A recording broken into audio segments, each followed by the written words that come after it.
Même si la plupart des micro-organismes, ces êtres vivants invisibles à l'œil nu, sont inoffensifs pour l'homme, certaines bactéries ou certains virus peuvent nous rendre malades.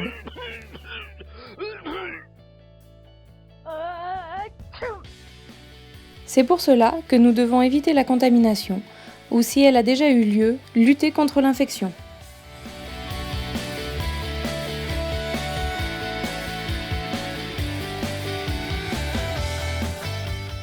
Pour lutter contre la contamination, c'est-à-dire l'entrée des micro-organismes dans le corps, on utilise des méthodes d'asepsie. Ainsi, dans un bloc opératoire, on va pouvoir utiliser un masque, une charlotte, une blouse, des gants.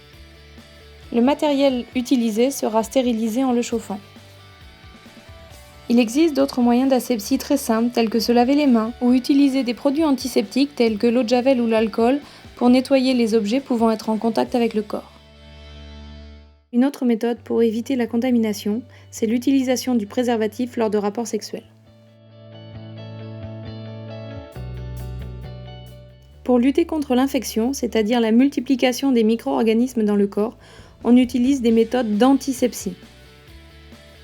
Une des premières méthodes d'antisepsie consiste à nettoyer les plaies contaminées à l'aide de produits antiseptiques permettant d'arrêter la multiplication des micro-organismes. Mais on peut aussi utiliser des médicaments tels que les antibiotiques efficaces contre les bactéries ou les antiviraux efficaces contre les virus. J'ai été en forme, hein, t'as prescrit tes antibiotiques. Ah non, les antibiotiques c'est pas automatique. Et là c'est viral. C'est viral. Donc il t'a pas donné d'antibiotiques? Bah non. Mais tu sais ce que ça veut dire? Mais ça veut dire que c'est viral. Viral, pas d'antibiotiques. Et tu sais ce que ça veut dire? Ça veut dire que les antibiotiques ça marche pas quand c'est viral. Et tu sais ce que ça veut dire? Ça veut dire que tu lâches rien. Allez, vas-y bébé. Une dernière méthode d'antisepsie, c'est la vaccination.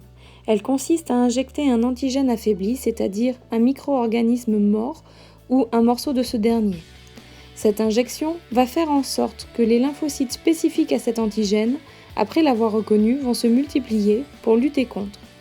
Certains lymphocytes produits vont être mis en réserve de manière à réagir plus rapidement et plus efficacement si le micro-organisme contamine le corps ultérieurement.